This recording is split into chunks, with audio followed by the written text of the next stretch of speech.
അഹാന കൃഷ്ണയുടെയും ഫാമിലിയുടെയും പ്രശ്നം ഇങ്ങനെ കൊടുമ്പിരി കത്തിക്കൊണ്ടിരിക്കുകയാണല്ലേ.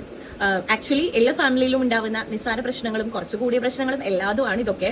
പക്ഷെ ഇവര് സോഷ്യൽ മീഡിയ താരങ്ങളായതുകൊണ്ട് തന്നെ ചർച്ചയ്ക്ക് സോഷ്യൽ മീഡിയ യൂസ് ചെയ്യുന്നത് മാത്രമേ ഉള്ളൂ. അതിൽ വേറെ പ്രശ്നമൊന്നും കണ്ടെത്തേണ്ട ആവശ്യമില്ല. അപ്പൊ പിന്നെ കണ്ടിരിക്കുന്ന എല്ലാവർക്കും കമന്റ്സ് പറയാം, അഭിപ്രായം പറയാം, അതൊക്കെ അതിന്റെ വഴിക്ക് നടന്നുകൊണ്ടേയിരിക്കും. അഹാനയുടെ വീഡിയോ വൈറലായപ്പോൾ ഞാനതിൽ ശ്രദ്ധിച്ചിട്ടുള്ള ഒരൊറ്റ കാര്യം എന്താണെന്നറിയോ നിങ്ങൾക്ക്? ഈ പ്രായമാവുക എന്ന് പറയുന്നത് എന്ത് വിളിച്ചു പറയാനോ അല്ലെങ്കിൽ എന്ത് തോന്നിയ ദിവസം കാണിക്കാനുള്ള ഒരു ലൈസൻസ് ആയിട്ട് യൂസ് ചെയ്യേണ്ട ആവശ്യമില്ല എന്നുള്ള ഒരൊറ്റ ഡയലോഗാണ്. ഈ ഒരൊറ്റ സെന്റൻസ് വെച്ചിട്ട് നമുക്ക് മെൻഷൻ ചെയ്യാൻ 1000 പേരുണ്ടാവും, ഉണ്ടാവില്ലേ? നിങ്ങളൊന്ന് ശരിക്കും ആലോചിച്ച് നോക്കും. നിങ്ങളുടെ ഏതെങ്കിലും ഒരു അങ്കിള്, ആന്റി, അല്ലെങ്കിൽ സ്വന്തം പാരന്റ്സ്, ഇൻലോസ്, ഗ്രാൻഡ് പാരന്റ്സ്, അങ്ങനെ ഏതെങ്കിലും ഒരു പേര് മെൻഷൻ ചെയ്യാനില്ലാത്ത ഒരു മനുഷ്യൻ ഇവിടെ ഇരിക്കുന്നുണ്ടാവും എന്ന് എനിക്ക് തോന്നുന്നില്ല.